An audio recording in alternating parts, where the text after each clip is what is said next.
welcome to Emma Unfolded, and today we're not back here with each one teach one. We're actually back with an introduction. So let me tell y'all a little bit about me and let y'all meet me and me who I am. So first thing first, my name is Emma Malay. Emma is not short for nothing. It's just Emma. I'm 25. I was born September 30th, 2000. I'm a big Libra, baby. Tell me who doesn't is in a Libra. I'm waiting. Yeah. And then also, I was born in Africa. I was born in a country called Liberia. Honestly, I feel like a lot of African Americans should learn about Liberia. We were the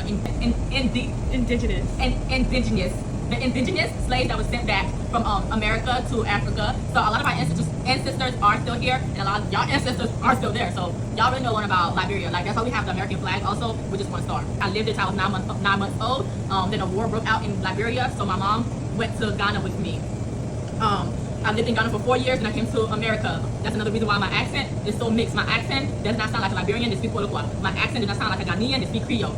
So I started school in Ghana at the age of 2. I finished pre-K and I finished kindergarten in Ghana. So when I came to America, you know how they be like, you have to wait, like if you was born after the date of the school time, you have to wait like another year. I didn't have to do that because my mom was like, my daughter already did school, like she's not going to be waiting here. So I was able to take like a placement test, got into school, but I did have to redo kindergarten here.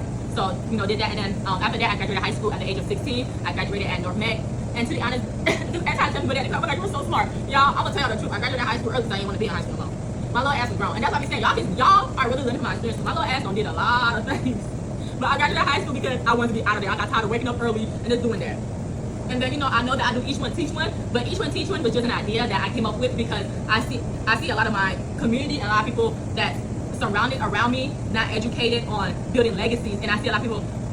I mean, we all see it that black people are one of the lowest communities as a whole, but we're the biggest consumers. And to me, that just never made sense. And knowing my parents came from Africa to America and was able to buy a store, I feel like, okay, it's something missing. It's something you guys are not being educated on. And also, as I talk to people, they're like, oh, it's so hard to do this. It's really not that hard. So that's another reason why I started each one teach one. And like also when I have my interpersonal conversations with people, it's like, yo, people didn't hear this. Like some people don't hear what you're saying. So it's like, you know what? Let me start a page. And of course, as my page fester into heights, I'm definitely gonna bring other people on here. I want, honestly, I did start my podcast, so I definitely want to do that. But yeah, my passion though, my goal, my passion is mental health. A lot of people do not know that.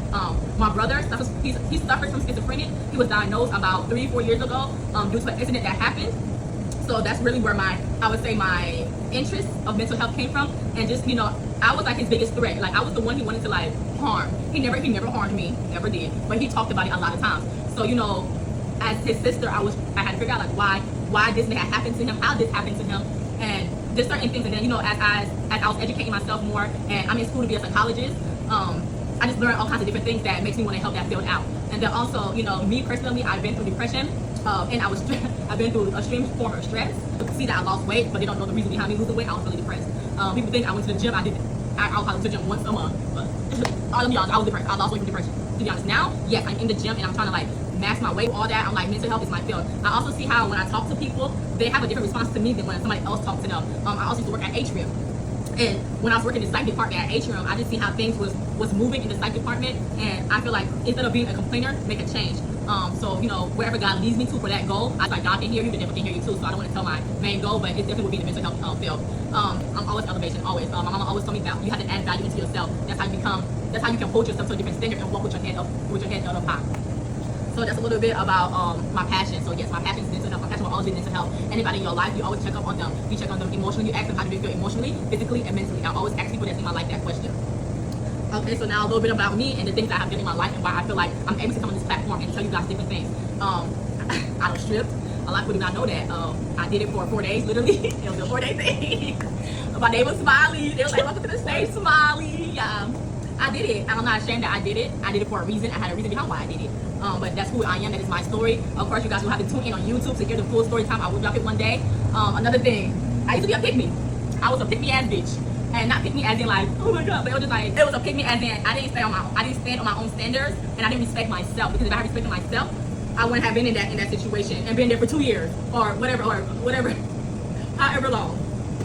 And the last one was just not having standards, me not having substance. Because it's not even standards, but it's substance. So once you have substance within yourself, you carry yourself in a different way, you're moving in a different way, you don't allow people to disrespect you, because at the end of the day, you don't disrespect yourself. And once I noticed that and I gained that within myself, I didn't let nobody just treat me anyway. Like, you can't just talk to me anyway, you can't just do anything with like, just how you want anybody to do something to you, treat me like that. If you're not willing to treat me like that, you get out of my life, you don't pay my bills. When I die, I'm going to die myself. When I came to this world, I came to this world myself. That's how I always see things. And then also, you know, I had to learn how to start taking accountability. Take accountability. I'm telling you, once you take accountability, it helps you in so many different ways. Like my mom, she didn't raise us on the like no baby pat stuff. Like you got to accountability. Like anything that happened in my life, she was like, it happened because you put yourself in it. If you didn't put yourself in it, they couldn't have did nothing, right? So take accountability. Like anytime you be like, dang, this happened because I did this. You ain't never gonna do that thing again. I'm telling you. I just want you to learn through my experience. Like I really I've been through some shit. I laugh now, but I done been through some shit. These last from 2022 to I would say the end of not the end of last year, the beginning of last year, or like around, I would say around like May, I was in some shit.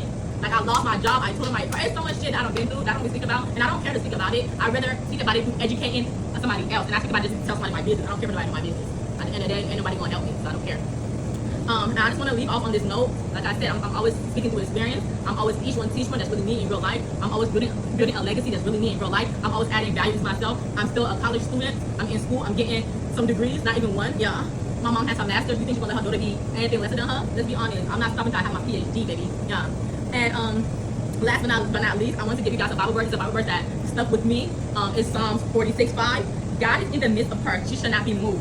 God shall help her just at the break of dawn. I feel like that Bible verse resonates with me, and that's something I take with me each and every day. But nice to meet you guys. I hope you guys, like I said, can learn from what I've been through, and we can grow together and grow a community. And like my black people, my community can finally be the millionaires and billionaires. Because there's no reason why y'all just be passing debt and close to your children. No reason. That's no. Bye, y'all.